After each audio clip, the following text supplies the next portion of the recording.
Salam sejahtera. Ismail Sabri Yaakob bersama 13 ahli parlimen UMNO akan tinggalkan kerajaan perpaduan. Itu persoalan besar yang bermain di media-media sosial sekarang. Yang paling hebat lagi, senarai ahli parlimen UMNO Barisan Nasional yang kononnya menyertai Ismail Sabri Yaakob menarik sokongan terhadap Anwar Ibrahim juga tular. Coba teka, siapakah ahli-ahli parlimen yang dikatakan akan meninggalkan sokongan ataupun membuat tarikan sokongan terhadap kerajaan perpaduan yang mungkin akan menyebabkan haru biru lagi politik Malaysia, dan yang paling mungkin terkesan ialah UMNO itu sendiri. Adakah itu adalah pemberontakan? Itu persoalannya.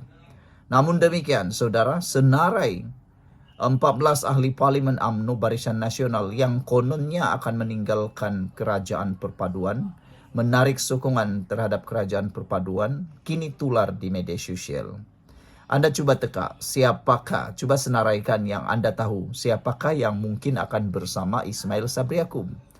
Yang pastinya, kita semua tahu beberapa orang yang tidak sebulu, itulah senarai sebenarnya, yang diramalkan akan bersama dengan Ismail Sabri Yaakob, yaitu yang tidak sebulu dengan Zahid Hamidi. Sebelum kita teruskan, siapa yang ada masalah kencing manis, gout, dan tinggi darah, sila tekan butang produk yang ada dalam video ini. Saya tak jual obat, saya hanya kongsikan kepada Anda karena niat saya yang baik.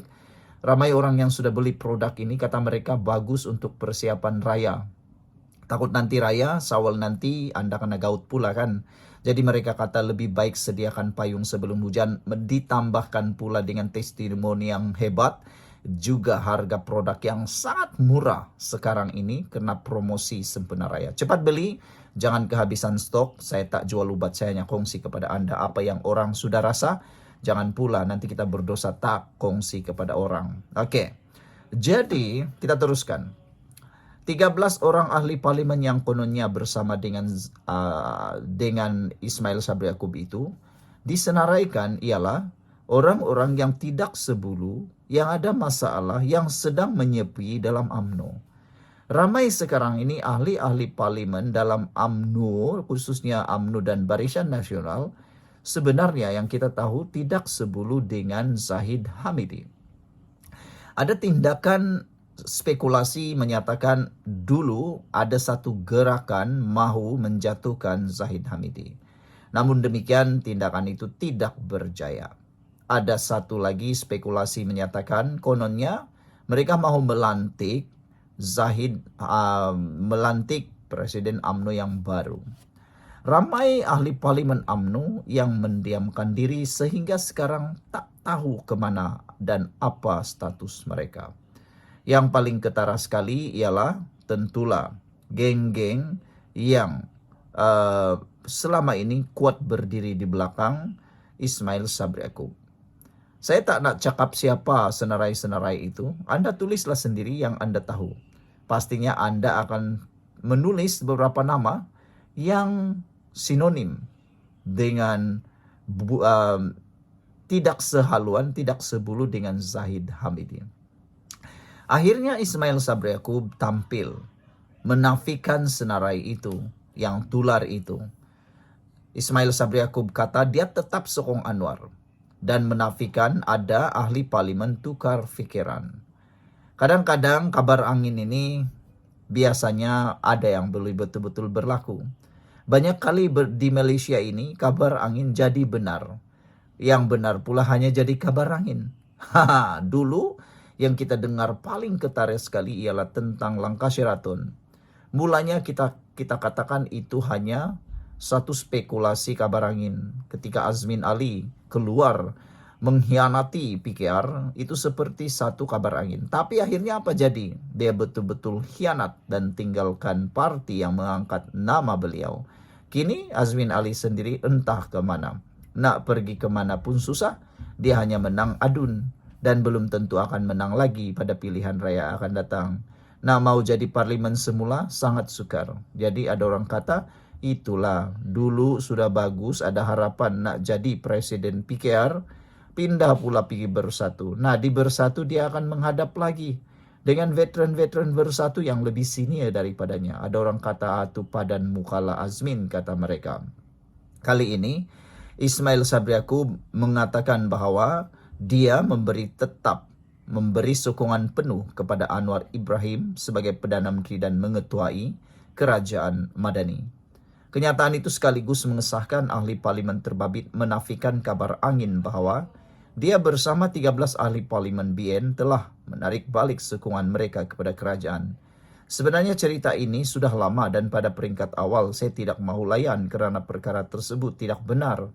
Tapi ia berterusan melalui tulisan dan video, jadi akhirnya hari ini saya terpanggil untuk menjawab, katanya. Perkara ini tidak benar, kononnya saya sudah pun keluar, tapi sebenarnya tiada siapa keluar UMNO atau BN. Sebaliknya, kita kekal dalam kerajaan, kata Ismail Sabri Yaakob. Ismail Sabri yang kini dalam siasatan SPRM tidak menolak kemungkinan pihak tertentu yang berniat jahat menyebarkan fitnah terhadap 13 ahli parlimen lain, khususnya dirinya.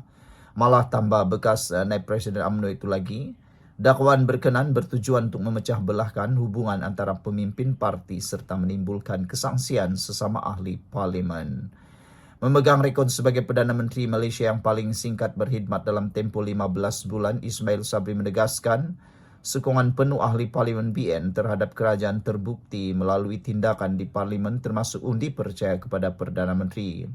Apabila dibentangkan pada peringkat awal dulu, seluruh 30 ahli parlimen BN menyokong penuh usul yang dibawa dan setiap kali rang undang-undang dibawa, kita sokong sepenuhnya, kata Ismail Sabri Yaakob. Sebelum ini, Setiausaha Agung BN Zamri Kadir juga turut menafikan dakwaan terdapat usaha untuk menjejaskan perpaduan dalam kalangan ahli parlimen parti itu.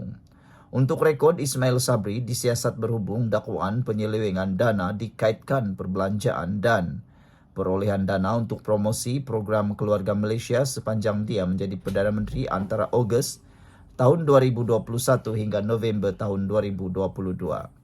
Kes itu disiasat mengikut Akta SPRM 2009 dan Akta Pencegahan Pengubahan Wang Haram, Pencegahan Pembiayaan Keganasan dan Hasil daripada Aktiviti Haram 2001. Pada 3 Mac, Ketua Pesuruhjaya SPRM Azam Baki mengesahkan bahawa Ismail Sabri adalah suspek dalam siasatan itu berikutan penemuan kira-kira 170 juta ringgit dalam pelbagai mata wang dan 16 kg jongkong emas dalam peti besi serta serbuan. Sekian untuk kali ini. Jangan lupa tinggalkan komen Anda untuk senarai ahli parlimen yang meninggalkan kerajaan itu. Kita jumpa lagi. Malaysia kita punya, kita jaga sama-sama. Cintai Malaysiaku. Bye-bye.